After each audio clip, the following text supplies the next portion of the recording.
하겠습니다. 자, 로마서 7장 4절을 보게 되면 너희도 그리스도의 몸으로 말미암아 율법에 대하여 죽임을 당하였으니 이는 그 까닭은 다른 이곳 죽은 자 가운데서 살아신 이에게 가서 우리가 하나님을 위하여 열매를 맺게 하렴이라 그랬습니다. 여기 이제 그리스도의 몸으로 말미암아라는 것은 그리스도의 십자가의 죽으심을 가리키는 것이고, 또 다른이 죽은 자 가운데서 살아나신 이에게 가서라고 하는 것은 부활하신 그리스도를 가리키는 거예요. 그런데 부활하신 그리스도를 다른이라고 말하고 있습니다. 다른이가 있다는 건 누가 있다는 거죠?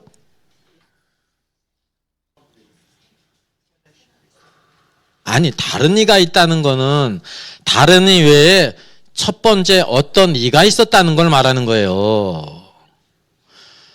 예수님께서 내가 다른 보혜사 성령을 보내시겠다고 하시지 않았습니까? 다른 보혜사가 있다는 건 누가 있다는 거예요, 원래? 보혜사가 있다는, 보혜사가 누구세요? 보혜사가 예수님이세요. 성령님은 다른 보혜사지. 왜 다른이에요? 예수님은 육신을 입고 이 땅에 오셨기 때문에 볼 수도 있고 만질 수도 있는 분이었는데, 다른 보혜사는 어떤 모양으로 오기 때문에 그렇습니까? 영으로 오시기 때문에 다른이 붙은 거예요. 본질은 똑같아요. 보혜사 예수님인데 다른 보혜사는 영으로 오신 예수님을 가리키는 것입니다. 그래서 여기 다른이라는 것은 누가 있다는 거예요? 다른이 전에 원래 어떤 이가 있었다는 거죠. 우리가 알다시피 다른이는 부활하신 예수 그리스도로서 그분이 우리의 남편이심을 보여주고 있는 것입니다. 그럼 우리가 다른 이신 예수 그리스도께 가기 이전에 누구한테 있었다는 거예요? 그럼 여기서 이게 뭐 다른 이에게 가서라는 거는 우리가 우리를 위해 죽으시고 부활하신 새 남편이신 그리스도께 가라는 거잖아요. 이게 가기 전에 누구에게 있었다는 걸 가리키는 거잖아요. 그게 누굴까요?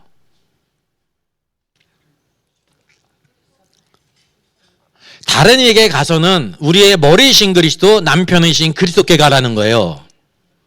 그러면 그리스도께 가기 이전에, 다른 이에게 가기 전에 원래 우리가 누구에게 있었다는 것을 말씀하고 있습니까?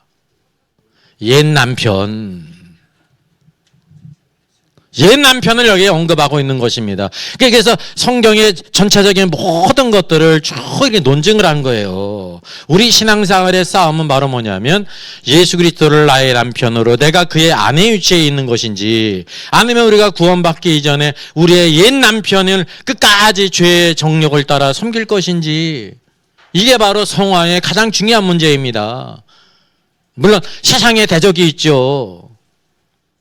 근데 세상의 대적보다 더 큰 것이 우리 안에 옛 남편, 죄의 소욕을 따라 살기를 원하는, 오늘도 우리의 그 오염된 죄의 속성, 옛 남편을 따라 살아갈 것인지, 새 남편인 그리스도께 살아갈 것인지를 보여주고 있다는 거죠. 그래서 여기 가서라는 것은 무엇을 가리키냐면 로마서 6장에서는 뭐를 가리키고 있습니까? 그리스도와의 연합이에요.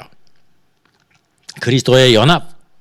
그리스도께 가게 될 때 무엇이 있냐면 그리스도와 연합이 있어요. 그리고 오늘 7장 말씀은 어떻게 하라는 것입니까?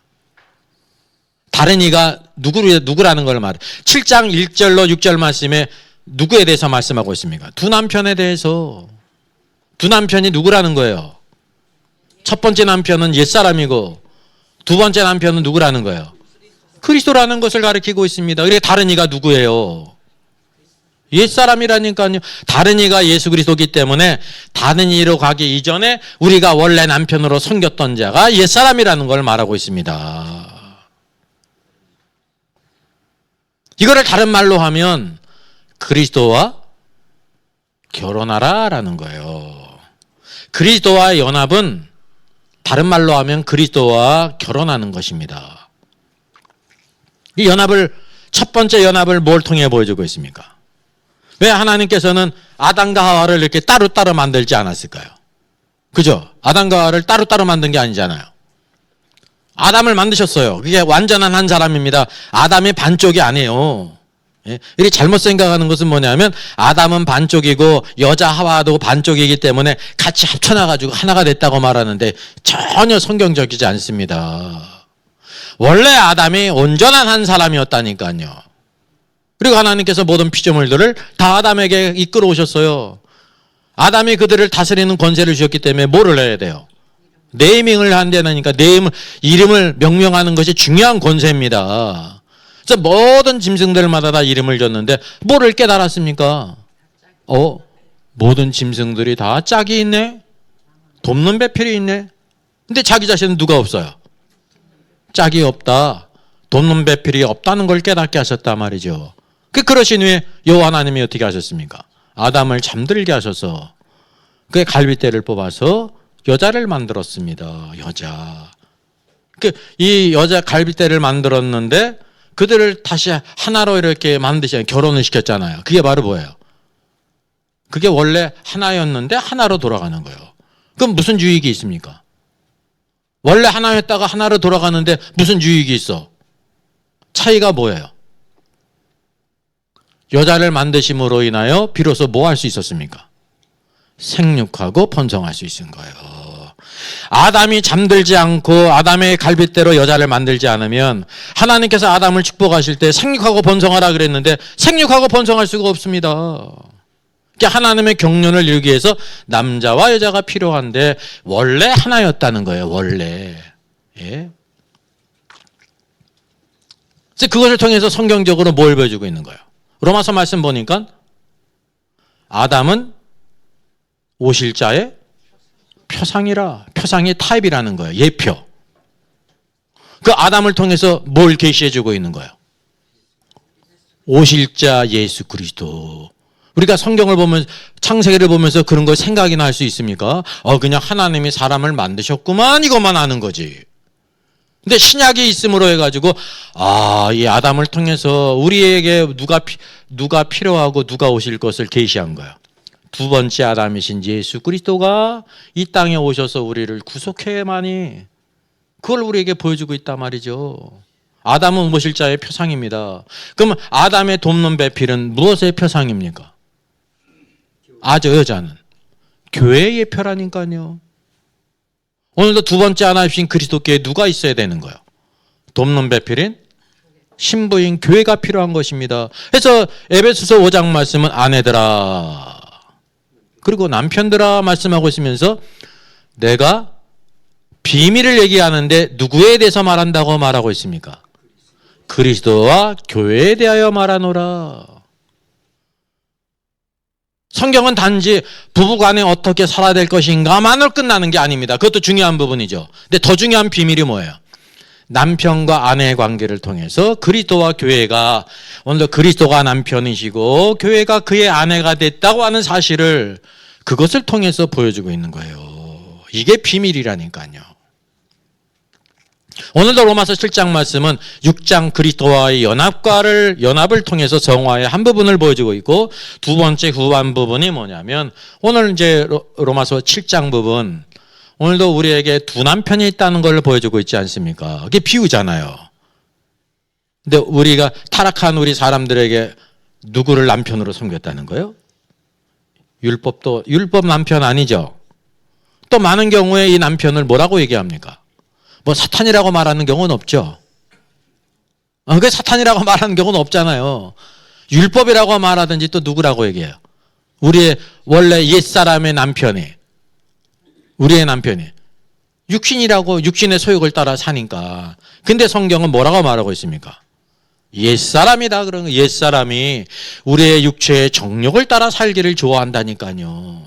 눈에 보이지 않지만 우리의 참된 구원받기 이전에 우리의 남편이 옛사람이었다는 거죠. 옛사람이 여전히 우리 안에 있지 않습니까? 이거를 우리가 나눌 수 없잖아요. 엑스레이도 안 나타나죠. MRI 찍으면 나타나요? 안 나타나요? 우리 구원받은 사람들 엑스레이 찍으면 우리의 참된 남편이신 그리스도가 나타나요? 안 나타나요? 쉽게 얘기하면 성령님이 이렇게 MRI에 나타나요? 안 나타나요? 안 나타나지 않습니까? 우리의 옛사람이 나타나요? 안 나타나요? 안 나타나. 이거 영적인 것이기 때문에. 그래서 영에 계신 성경을 통해서 구원받기 이전에 우리 안에 여전히 구원받은 뒤에도 우리 안에 문제가 있는데 그게 육신의 정욕을 따라 살기 좋아하는 옛사람이 너의 남편이었다. 옛사람을 우리에게 계시해주고 있는 것입니다. 그리고 오늘도 우리의 새 남편이신 그리스도께로 돌아가야 된다는 거죠. 원래 남편이었으니까. 그러니까 우리가 어떤 위치에 있으라는 거예요. 참된 아내의 위치라는 거예요. 돕는 배밀. 예수 그리스도를 우리의 머리로 삼으라는 것입니다. 신앙생활은 이거예요. 예수 그리스도가 우리의 머리이시다. 다른 말로 하면 우리의 남편이시다. 그래서 이게 그리스도와 결혼의 관계를 가리키고 있는 것입니다. 자, 고린도후서 11장 2절을 볼까요? 내가 하나님의 열심으로 너희를 위하여 열심을 내노니 내가 너희를 정결한 처녀로 한 남편인 그리스도께 드리려고 중매함이로다 그랬습니다. 이게 영적인 비밀을 여기 비유적으로 말씀해 주고 있습니다. 그런데 사도 바울은 이 고린도에 있는 성도들을 정결한 처녀로 준비시켜서, 정결하기 이전에 어떻게 했습니까? 정결하기 이전에 죄와 허물과 온갖 것으로 더러워진 상태에 있잖아요. 우리가 그래서 구원받은 거 아니에요. 그걸 깨닫고 그냥 인정했기 때문에. 그래서 뭐가 돼야 되는 거예요? 정결한 처녀로 준비가 돼야 되는 거예요. 교회를 처녀로 비유된 이유가 있습니다. 구약에 모두 다 이스라엘을 뭐라고 말해요? 처녀라고 말하고 있잖아요. 그런 까닭이 있습니다. 구원받은 우리 성도들의 위치가 하나님 앞에 어떤 위치이기 때문에 그래요? 아내의 위치이기 때문에. 아내니까 여자라는 거예요, 본질이. 오직 유일한 남자는 누구밖에 없으세요? 그리스도밖에 없는 거예요, 그리스도. 네? 그래서 정결한 처녀로 누구에게로 드리려고 중매한다며 그랬어요? 네. 남편인 그리스도께 그랬습니다. 그러니까 하나님의 원래의 계획이 하나님을 머리로 삼고 남편으로 삼는 거였습니다. 타락은 바로 뭐냐면 하나님을 남편으로 삼지 않고 누구를 남편으로 삼았으면 자기가 스스로 남편의 위치에 있었던 거예요. 여자가 스스로 하나님께서 아담을 머리로 세우셨는데 여자는 돕는 배필인데 그 스스로가 남편의 위치에 있어가지고 하나님이 먹지 말라고 한 선악을 알게 나무를 먹었다니까요. 또 아담의 죄는 어떤 죄입니까? 하나님이 먹지 말라고 했잖아요. 비록 여자가 먼저 먹었지라도 어떻게 해야 돼요? 그거를 주면은 하나님이 먹으면 정령 죽이라고 하는데 당신 먹었네? 먹지 않아야 될 거잖아요. 근데 꿀꺽 먹었어? 그래서 이게 인간의 연약함이 바로 뭐냐면 여자는 누구한테 약하냐면 간사한 자 마귀에게 약해요. 그 가머니설에 교회도 생활도 마찬가지입니다. 다 이렇게 이상한 소문들이 다 누구로부터 오냐면 남자로부터 오지만 여자가 더 많은 경우가 있습니다. 이 약한 자기 때문에 그래요. 약한 자. 근데 또 남자는 누구한테 약해? 여자한테 약해. 여자한테 약하다는 건 누구를 가리키냐면 사랑하는 자한테 약하다 말이죠. 왜 뱀이 아담을 유혹하지 않았을까요? 아담은 유혹해봐야 본전도 안 나와. 다 알아요, 영적인 실제를. 그래서 언제 했습니까? 여자도 유혹하기 어려워요. 왜? 여자의 머리가 아담이기 때문에.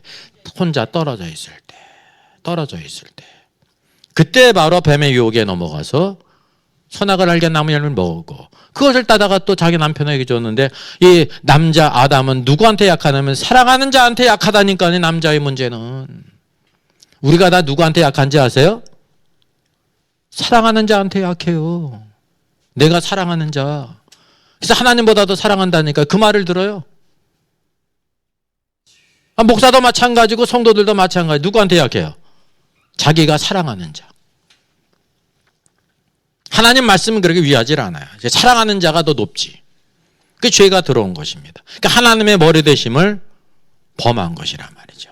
그래서 구속이란 말은 뭐냐면 참 남편인 그리스도께 돌아가는 것을 가리킵니다. 그리고 우리는 뭐냐면 아내의 위치에서. 그래서 아내가 남편한테 순종한다고 그랬어요? 복종한다고 그랬어요? 순종이 아닙니다. 복종하라고 말씀하고 있지. 왜냐하면 제 입이 지금 누구에게 다 순종하는지 아세요? 머리에 순종하는 것입니다. 바쁘게 움직이는데 내가 말할까 그대로 말할까 말까 막 그냥 고민하면서 하지 않고 그냥 즉각적으로 이게 복종이에요. 유기적인 관계, 손도 마찬가지고. 네? 생명 안에서 자연스럽게 복종하지 순종한다는 건 내가 순종할까 말까 이게 주어진 겁니다. 우리 몸이 그랬다고 하면 큰 문제가 나는데 운전하고 있는데 왼쪽으로 갈까 그냥 생각하고 막 그러면 사고 나지. 그죠? 순종한다고 하면 순종하는데 시간이 걸리거든요. 결정을 해야 되고. 근데 생각할 시간이 필요하지 않아. 복종은. 그게 바로 복종의 의미란 말입니다. 그래서 오늘도 우리가 성화의 가정 가운데 중요한 것이 로마서 6장은 그리스도와 연합이 있어야 된다라고 말하고 있고, 둘째는 오늘도 우리의 남편이었던 옛사람에게 대해서 죽고 오늘도 새 사람으로서 그리스도를 머리로, 그리스도를 우리의 남편으로 섬기고 그분을 따라야 된다라는 걸 말하고 있습니다. 이게 성화의 중요한 부분입니다. 그래서 로마서 고린도후서 11장 2절은 너희를 정결한 처녀로 남편인 그리스도께 드리려고 중미함이라라고 말씀하고, 이게 실제가 맞는 거예요. 비유가요. 오늘도 우리가 사역자의 가장 중요한 부분만 뭐냐면, 오늘도 우리의 남편이신 그리스도께서 얼마나 영광스럽고 놀라운 분이신지를 증거하는 것. 모든 성경이 누구를 증거해요? 모세오경과 모세의 글과 선지자의 글과 시편 다 누구를 증거하는 것입니까? 예수 그리스도라니까. 예수 그리스도의 어떤 걸 증거해요? 예수님에 대한 모든, 그분이 흠이 있어요, 티가 있어요. 영광스러운 분이고 놀라우신 분이고 우리를 사랑하시는 분이고 우리를 위해 죽으신 분이시고 부활하신 분이고 영광 중에 나오실 분이고 온 세상 만물을 통치하실 그리스도라니까요. 그분의 영광을 증거하는 것이면, 그러게 될 때 우리 성도들이 그리스도께 그냥 반해가지고 그리스도의 영광을 알면 그분을 우리가 어떻게 돼 있습니까? 사랑하게 돼 있지. 사랑하면 어떻게 돼 있어요? 섬기게 돼 있어요. 다른 건 눈에 안 들어온다니까. 예? 오직 예수 그리스도만 보이더라 그랬습니까? 하나님의 경륜 가운데 모세도 안 보이고 엘리야도 보이면 안 돼요. 근데 오늘 교회마다 다 누가 큽니까? 모세가 커. 어떤 사람은 막 능력을 행하니까 엘리야가 커. 나쁜 건 아닙니다. 오늘도 그리스도의 영광을 가르는 게 세상에 나쁜 것이 가르는 게 아닙니다. 세상에 나쁜 건 안다니까요. 좋은 것이 그리스도를 가리는 거예요. 하나님의 경륜은 모세도 보이지 않고 엘리야도 보이지 않고 심지어 누구도 안 보여요. 자신의 얼굴도 보이질 않습니다. 오직 예수만 보이는 것입니다. 그게 영광의 주님이세요. 그분의 영광이 어떻게 드러났습니까? 변화산에 올라갈 때 그 얼굴이 해같이 빛났어요. 여러분 상상해 보세요. 실제로 주님의 얼굴이 해같이 빛났다니까. 옷이 어떻게 됐어요? 빛과 같이 휘어졌습니다. 빨래하는 자가 그렇게 휘어질 수 없을 정도로 휘어졌다니까. 그게 바로 누구시며? 예수님의 원래의 영광이에요. 그게 계시. 그걸 언제 본다는 겁니까? 언제? 주님이 재림하실 때. 믿음이 없는 자들도 다 알게 돼요. 오늘날 믿음이 있는 사람만 예수님이 하나님의 아들이시고 메시아이신 것을 압니다. 그분이 우리를 얼마나 사랑하는지, 영광스러운 분인지. 이 성도들 가운데도 주님을 아는 사람만 주님을 섬기고 믿고 따른다는 거죠. 예. 그래서 오늘도 다른 이신 그리스도를 따르기 이전에 누구를 따랐냐면, 성경은요, 너희가 옛사람을 남편으로 삼았다. 옛사람을 사랑스러운 이게 나의 죄의 본성, 육신의 본성에 딱 맞게 말이죠. 그렇게 살도록 인도한다니까요. 근데 그 길은 바로 무엇입니까? 사망의 길. 생명의 열매를 맺지를 못한다고 하는 것입니다. 그래서 우리가 사역자의 사명은 바로 뭐냐면, 오늘 한 남편인 그리스도께로 모든 성도들을 인도해야 되는 것입니다. 그러게 될 때 우리가 어떻게 되어집니까? 하나님 앞에 정결한 처녀로, 주님 보실 때 아름다움이 있어야 돼요. 우리가 스스로 생각할 때 예수 그리스도께서 나를 보실 때 아름다움이 있을까? 아름다움이 있을까? 정직하게. 내가 예배 드리는 것도 귀찮아하고 봉사하는 것도 싫어하고 기도하는 것도 껄끄럽고 그러는데 내 주님이 나를 아름답게 보실까? 자기 자신을 보문하는 거라니까요. 정직하게. 내가 그냥 괜찮은 것 같았는데 주님 보실 때 내가 아름다운 것이 그렇게 없네. 그럼 그걸 아셔야 되는 거예요. 시험 보기 전에 내가 실력이 있는지 없는지를 스스로 알아야 되는 거예요. 시험 봐야 아는 사람이 있죠. 50점 맞아야 아는 사람이 있다니까. 50점 맞기 전에 미리 알아도 된다니까. 미리 알면 열심히 할 거 아니에요. 우리가 그거를 스스로 잘 분별하고 판단해야 된다는 것입니다.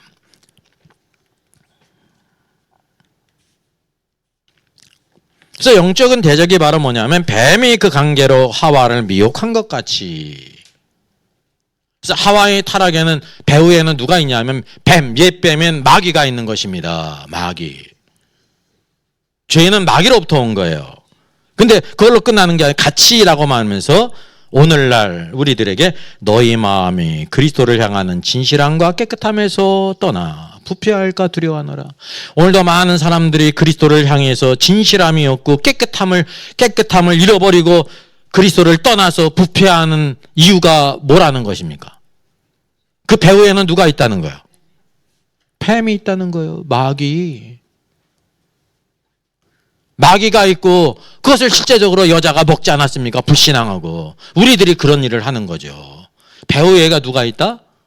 악한 마귀가 있다라는 걸 영적인 실제를 우리에게 보여주고 있는 것입니다. 하나님은 어떻게 역사하십니까? 뱀이 그렇게 역사했으니까 천사를 보내가지고 너희 그렇게 하면 안 돼. 말씀대로 살라 그래요?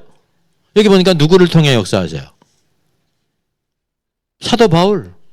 사람을 통해 역사하시는 거예요. 오늘도 우리를 정결한 처녀로 한 남편인 그리스도께 드리기 위해서 주님의 영광을 말씀하고 있고 이 모든 것들을 하나님의 말씀을 전하면서 그리스도께 온전히 전하는 사람으로 세우는 사람이 중요하다는 것입니다. 고넬료에게 복음을 전했는데 천사가 전했습니까? 천사가 환상에 나타났으니까 나타난 김에 여기 전하면 되는 거잖아요. 수고롭게 누가 가고 갈 필요가 뭐가 있어요? 시간도 걸리고. 천사가 복음을 전해요? 못 전해요? 못 전해요. 그렇게 한 이유가 바로 뭐냐면 요바에 있는 피쟁이 집에 있는 베드로를 청하라. 베드로가 가야 되는 문제입니다. 왜?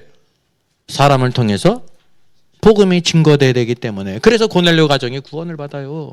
그래서 오늘도 우리가 영광스러운 그 모든 사역이 하나님의 역사는 누구를 통해 역사하십니까?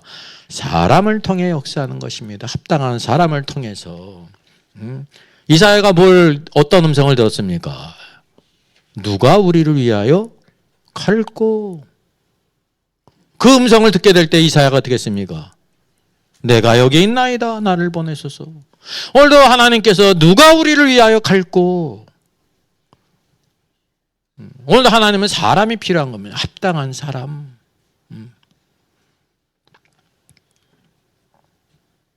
네, 뒤로 넘어가야 되는데 접촉이 잘 안 되면 여기 잘 안 넘어갑니다. 오늘도 성도들이 하나님과의 접촉이 없으면 아무리 신호를 줘도 움직이지 않아. 접촉이 없으니까. 끊어졌으니까. 자, 그럼 그리스도와 연합한 후의 과정을 우리가 한번 살펴보도록 하겠습니다. 중요한 말씀이죠. 에베소서 5장입니다. 5장. 이게 잘못했는데. 아내들이여 자기 남편에게 복종하기를 주께 하듯하라. 이는 그 까닭은 남편의 아내의 머리됨이 그리스도께서 교회의 머리됨과 같으니 그가 바로 몸의 구주시니라. 그러므로 교회가 그리스도에게 하듯이 아내들도 범사에 자기 남편에게 복종하라 라고 말씀하고 있습니다. 여기 지금 부부의 관계를 말씀해 주고 있습니다. 첫째, 아내들에게 말씀하고 있죠. 아내들에게 어떻게 하라고 말씀했어요? 남편에게 복종하라는 거예요. 순종도 아니고 복종하라는 거예요. 결혼식 가면 흔히 이 말씀을 보는데요. 그래도 말씀을 잘 전해서 마음이 기뻤는데 어디가 흠이 있냐면 성경에 복종해라고 그랬는데 여기 이제 신부가 서 있잖아요. 남편 된 신랑에게 복종하라고 그랬는데 복종은 아니고요. 순종하라는 겁니다. 그러더라고. 왜냐하면 복종의 의미를 모르니까 첫 출발을 하는데 복종하라니까 기분이 나쁠 거 아닙니까? 그걸 이해를 못 하니까. 복종의 의미를 몰라요, 오늘날. 순종하는 것도 대단히 큰 거죠. 근데 성경은 순종이 아니라 복종이에요. 성경은 반드시 남편에게 복종하라 그랬습니다. 근데 누구한테 하듯? 주님을 우리 주님께 복종하듯이 남편에게 복종하라는 거예요. 얼마나 시대에 뒤떨어진 말씀입니까? 수많은 설교자들이 하나님의 말씀을 이해를 못하니까 제대로 못 증거하는 것을 오늘날 많이 목도하지 않습니까? 예. 하나님의 뜻을 알아요? 몰라요? 몰라. 한글은 깨우쳤는데 이걸 몰라. 영어로 봐도 똑같아요. 복종이에요. 복종. 그래서 이게 아내에 대해서 남편의 관계에 어떻게 하냐면 우리가 주님께 복종하듯이 남편에게 복종하라라고 말하고 있습니다. 그 까닭의 말은 무엇입니까? 그 까닭을 말해요. 남편이 아내의 머리가 된다. 넌 그걸 기억해라. 하나님이 원래 아담을 만드신 후에 여자를 나중에 만들었잖아요. 그래서 여자는 돕는 배필이에요. 그러니까 아담은 어떤 위치냐면 머리 위치는 것이. 머리와 돕는 배필이 모여서 한 몸을 이루는 것이 한 사람이 되는 거란 말이죠. 우리의 지체도 머리가 있고 지체가 있잖아요. 모든 지체가 어디에 복종합니까? 머리에 복종하는 게 정상적인 사람입니다. 만약 손과 발이 머리에 순종하지 않으면 간질에 걸렸든지 뭐 이상하게 막 마비가 됐든지 그런 겁니다가 아주 위험한 겁니다. 근데 그런 일이 있어요, 없어요? 흔히 없다니까. 그게 복종의 의미라는 거죠. 그래서 이게 어떤 관계를 말하고 있냐면 왜 아내가 남편에게 복종해야 되냐면 남편이 아내의 머리가 된다라고 말하고 있습니다. 그리고 그리스도에 대해서 언급해요. 성경은 다 그리스도에 대한 거예요. 그러니까 아내와 남편을 얘기한 것도 뭐를 얘기하기 위해서요? 그리스도가 우리에게 어떠한 분인지를 알기 위해서 말씀하고 있는 것입니다. 그리스도께서 교회의 머리된과 같다 그랬습니다. 오늘도 그리스도와 교회의 관계가 얼마나 중요합니까? 참된 교회는 바로 뭐냐면 교회의 위치를 알아야 되는 거예요. 교회가 교회인 까닭이 바로 무엇입니까? 교회의 머리가 누구세요? 그리스도이기 때문에 교회의 영광을 차지한다고 하는 사실이죠. 이제 교회의 머리가 그리스도다. 아내의 머리가 남편인 것처럼 교회의 머리가 그리스도다. 이것을 우리에게 보여주고 있다라고 말하고 있습니다. 그가 바로 몸의 구주시니라 그랬어요. 우리의 몸의 주인이신 그리스도라. 그러므로 교회가 그리스도에게 하듯, 여기 말씀하고 있잖아요. 교회가 그리스도께 어떻게 하듯이? 복종하듯이 아내들도 범사에 자기 남편에게 복종하라 라고 말씀하고 있습니다. 부부관계는 이 땅의 관계로서 누구든지 다 알 수가 있는 관계입니다. 근데 교회와 그리스도의 관계는 어떤 관계입니까? 영적인 관계잖아요. 영적인 관계. 예. 그래서 오늘도 이 모든 것이 서로 일치됨이 있는데 오늘도 이 남편이 아내의 머리 되는 것 같이 오늘도 모든 교회의 머리가 그리스도가 교회의 머리가 된 것을 우리에게 보여주고 있단 말이죠.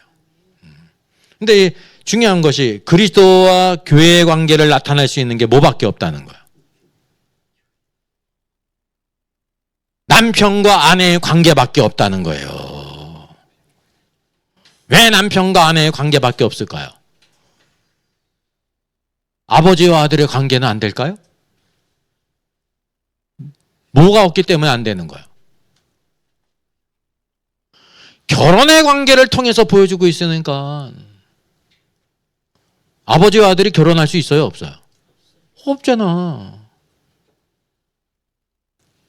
남편과 아내는 어떤 관계를 통해서 이루어진 거예요? 결혼의 관계. 결혼의 영적인 의미가 뭐라고 그랬어요? 연합. 원래 하나였어요. 여자가 아담 안에 있었다니까. 근데 생육하고 번성하기 위해서 그를 잠들게 하고 갈빗대로 여자를 만들었습니다. 그리고 하나가 되라는 것. 원래 하나였기 때문에 하나로 돌아가는 것입니다. 원래. 교회의 관계가 그렇다는 거죠. 교회가 바로 교회가 그리스도의 몸이잖아요.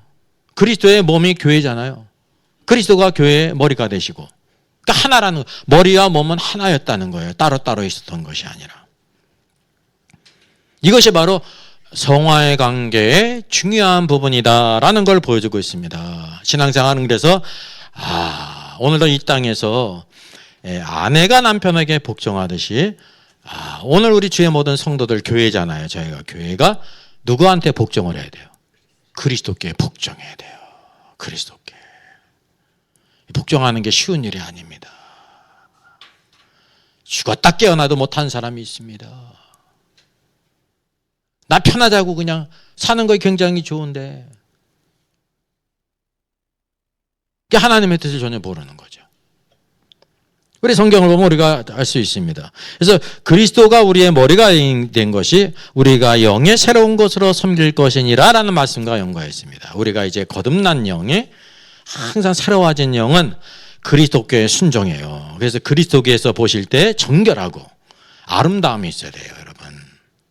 주님이 보실 때 아름다움이 있어야 돼요. 정결하지 않으면 아름다운 것이 있어도 어떻습니까? 그건 아무것도 아닌 게 되는 것입니다. 술집 여자는 예뻐요, 안 예뻐요? 이쁜 여자가 있죠. 근데 아름다움은 꽝이에요, 꽝. 왜? 술집 여자기 때문에. 술집 여자에게 돈을 주면 가는 거 아닙니까?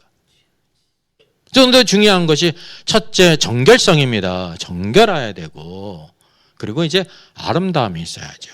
그래서 영적인 아름다움은 무엇을 가리키고 있냐면 우리가 믿음 안에서 성장해야 되고 예수 그리스도를 닮아가야 되는 것입니다. 하나님의 형상으로 닮아가는 것이 있어야 되는 것입니다.